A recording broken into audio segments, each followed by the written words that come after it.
Hola, muy buenas tardes. ¿Cómo te encuentras? Soy la maestra Patricia Juárez Arista y estaremos revisando en esta primera sesión la unidad número 1, la cual tiene por nombre Introducción a la Economía. Es una unidad que tiene por objetivo que tú analices de manera muy básica principios y definiciones que se estarán utilizando a lo largo de toda la materia. Esta unidad está conformada por los siguientes temas. Si tú lo puedes ver, son 6 temas que giran en torno básicamente a la idea de lo que es la economía, en un segundo momento a lo que son las teorías del pensamiento económico y en tercer momento a ciertas definiciones importantes con respecto a, por ejemplo, microeconomía, macroeconomía, teoría de oferta y demanda. Esta última la estaremos analizando de forma a lo mejor un poquito más desmenuzada y más desglosada, porque es básica para poder entender el funcionamiento de los precios. Los objetivos de esta unidad son que tú puedas ejemplificar y definir las diferentes teorías del pensamiento económico, porque vamos a ver que hay muchos principios en economía que tienen cierta validez de acuerdo a la posición teórica que tú tomes. Y en segundo, me interesa que tú interpretes las implicaciones que tiene la microeconomía y la macroeconomía en el mundo, pero también a partir del análisis de la oferta y la demanda. Pero bueno, estos son temas que estaremos viendo más adelante. Sin embargo, en este primer acercamiento me interesaba que tú estuvieras atento a cuáles son los objetivos de la unidad. Esta primera sesión, como yo te comenté hace unos momentos, se tiene pues sí, como objetivo analizar un poco la definición de economía. La definición de economía es bastante disputable en el campo del pensamiento económico. ¿Por qué? Porque tiene diferente matiz dependiendo de la posición teórica que tú tengas. La palabra depende de, bueno, más bien la frase depende de, vas a ver que es una frase muy recurrente entre los economistas. Y es que la realidad es así. Muchas cosas dependen de otras y dependen del contexto. Pero de manera puntual, la economía se refiere a la administración eficaz y razonable de los bienes. Es una ciencia que estudia métodos eficaces para poder satisfacer necesidades humanas materiales. Si tú puedes ver en esta imagen, tenemos una especie de balanza entre mucho dinero y las personas que están ahí.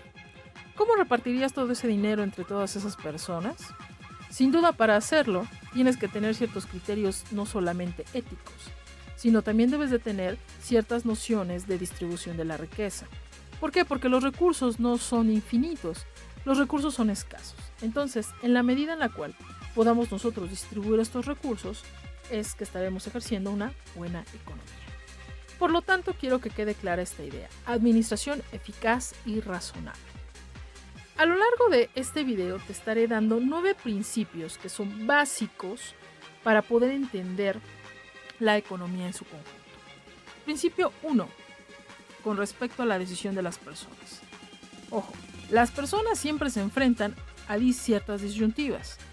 Tú, cuando compras algo, probablemente lo estés comprando, pero porque renunciaste a comprar otra cosa, si es que a lo mejor tienes cierta cantidad de dinero. Las personas siempre están definiendo qué consumir, si A o B. Pocas pueden obtener A y B, por lo tanto enfrentan disyuntivas. 2. El costo de una cosa es aquello a lo que se renuncia para obtenerla. Esto nos lleva al concepto costo de oportunidad. El costo de oportunidad es ejemplificado de la siguiente forma. Si yo te pregunto en este momento, ¿qué estás dejando de hacer por estar viendo este video? Probablemente me digas, estoy renunciando a ver redes sociales, estoy renunciando a ver la televisión. Ese es tu costo de oportunidad.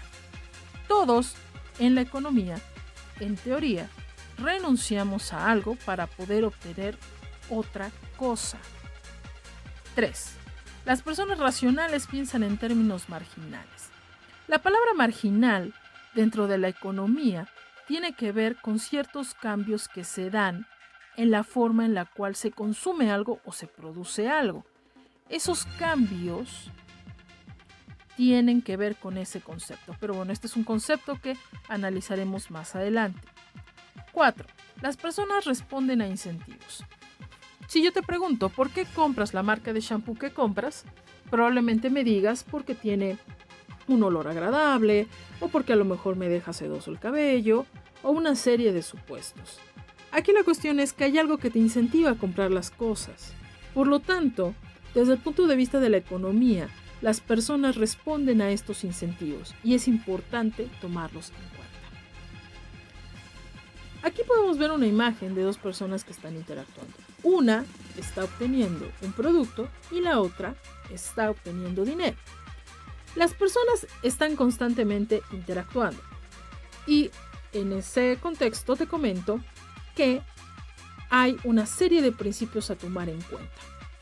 En la economía es muy importante el concepto de comercio y como lo vas a ver más adelante en la materia de comercio internacional, el comercio para la mayor parte de las personas es benéfico, de tal manera que para la economía el comercio puede mejorar el bienestar de todos. ¿Esto es verdad? Bueno, vamos a ver que aplicado a la realidad y bajo ciertas circunstancias no es del todo cierto. Sin embargo, para muchos teóricos en la economía es mejor comerciar que no hacerlo. Sexto principio. Los mercados normalmente son un buen mecanismo para organizar la actividad económica. Hay un pensador que vamos a ver cuando estemos revisando las escuelas de pensamiento económico que se llamó Adam Smith. Adam Smith tenía una idea sobre una mano invisible que regulaba la función de las empresas y de los consumidores. Todo se autorregulaba. Lo digo en términos gruesos porque la teoría de Smith es muchísimo más profunda que este enunciado y tiene también ciertos matices. Sin embargo, quiero que quede clara la idea que actualmente para la teoría económica imperante y dominante, los mercados son buenos y los mercados se pueden regular y organizar la vida económica. Esto nos lleva a el siguiente principio, que algunas veces el gobierno puede mejorar los resultados del mercado. Quiero que te fijes que aquí no se dice el gobierno puede mejorar los resultados, sino que aparece esta palabra algunas veces, ¿no? Esto nos da una idea de que entonces cuando el mercado no se encuentra funcionando bien, en ese momento puede entrar el gobierno. Y es lo que sucede en las crisis. Cuando existen crisis, por lo general, el gobierno interviene para poder mejorar el estado de la economía. Aquí viene la primera contradicción que podemos encontrar de manera teórica en cuanto a debate. Este pequeño aspecto es motivo de muchísimos debates en el pensamiento económico, pues hay corrientes que piensan que el gobierno tiene un papel fundamental en la regulación de la economía, pero por otro lado hay economistas que piensan que no es así, que los mercados se autorregulan y que la posición del gobierno tiene que ser muy alineada a los principios del mercado. ¿Cómo funciona la economía en su conjunto? Bueno, aquí tenemos una serie de principios importantes. Primero, el principio 8. El nivel de vida de un país, dice, depende de la capacidad que éste tenga para producir bienes y servicios. Y esto nos lleva a la idea de progreso. Esto es una idea que incluso nosotros naturalizamos en nuestra vida. Siempre nos dicen que entre más cosas tengamos, mucho mejor nivel de vida vamos a tener. Pero bueno, sabemos que esto no es del todo cierto. Puede que tú tengas muchos recursos, pero tengas un pésimo estado de salud. Entonces esto contradice un poco la teoría. 9. El gobierno que imprime demasiado dinero hace que los precios aumenten. Esta es una regla de oro para la economía y para que tú puedas entender muchas cosas de política que se realizan a nivel económico. Si una persona imprime dinero, el gobierno en este caso, y distribuye ese dinero, lo que hace es que el dinero baja su valor. Y para poder compensar, el gobierno tiene que seguir imprimiendo dinero. Esto es un poco la idea atrás de la inflación, pero este concepto lo vamos a ir viendo de manera más desmenuzada en las siguientes sesiones. 10. La sociedad enfrenta a corto plazo una disyuntiva entre inflación y desempleo. Bueno, lo que sucede es lo siguiente. Imagina que tú eres gobierno y deseas mejorar la calidad de vida de tu población. Y por lo tanto se te ocurre la idea de que imprimir dinero es lo mejor. Imprimes dinero para repartir más dinero entre ellos. Bueno, lo que vas a lograr en primera es que las personas tengan más cantidad de dinero. En segunda, las personas entonces con más cantidad de dinero van a salir a la calle y van a comprar cosas. Si compran esas cosas, ¿qué crees que hagan las empresas que venden esos productos? ¿Disminuirán los precios o los aumentarán? Bueno, como vamos a ver en nuestra ley de oferta y demanda, si tú como empresa estás viendo que la gente tiene dinero, vas a aumentar los precios. Y si aumentas los precios, vas a tener más ganancias. Y por lo tanto vas a querer producir más de ese bien. Pero para producir más de ese bien, necesitas a más personas, a más trabajadores. Y si necesitas a más trabajadores, lo que va a suceder es que vas a contratar a más personas y esto va a tener como resultado que entonces disminuye el desempleo. Por lo tanto, disminuimos el desempleo, pero tenemos inflación. Porque como lo vimos en la regla número 9, cuando imprimimos más dinero, las empresas suelen aumentar el precio de las cosas que venden, porque ahora sus expectativas son de que la gente tiene más dinero. Esto lo estoy explicando en términos muy gruesos, pero tiene que ver con la idea implícita de oferta y demanda. Bueno, ¿qué conclusiones tomamos entonces que me interesa que mapees? 1. Tanto consumidores como productores están interactuando constantemente en un mercado y definen la forma en la cual se intercambian o comercializan los bienes.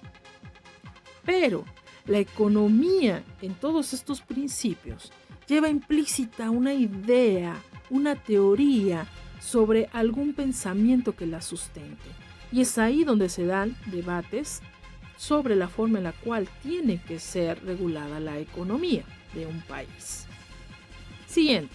En la teoría, y esto ya lo había anunciado, la teoría económica es la más utilizada actualmente. Vamos a ver que es una de las teorías que más influencia tiene por parte de muchas instancias a nivel internacional. Pero ojo, el hecho de que tenga más influencia no quiere decir que sea la única, ni mucho menos quiere decir que siempre sea la correcta. Esto quiero que lo tomes muy en cuenta. ¿Por qué? Porque esto nos lleva a la siguiente conclusión, que los modelos de la realidad que nosotros vamos a ver a lo largo de las sesiones no hay que tomarlos de forma literal, sino con un sentido crítico. ¿Esto qué quiere decir? Que podremos tener muchos modelos que nos puedan invitar a explicar la realidad. Pero si esa realidad es distinta, es complicado que logremos ese objetivo. Por ejemplo, la teoría te dice que el mercado se puede autorregular. Es decir, que no es necesaria la intervención del Estado para poder ejercer un buen funcionamiento en la economía. Esto desde muchas posiciones teóricas. Pero en la realidad yo te preguntaría, ¿esto es cierto? ¿Es cierto que el gobierno debe de meter la mano en la economía para poder regularla? Y si llega a ser cierto, ¿en qué medida es posible? Esos son unos de los principales debates que se dan entre las escuelas de pensamiento económico. Pero bueno, esto es un tema que veremos en nuestra siguiente sesión. Por el momento te agradezco mucho tu atención y bueno, nos estamos viendo en el siguiente video. Que tengas una excelente tarde.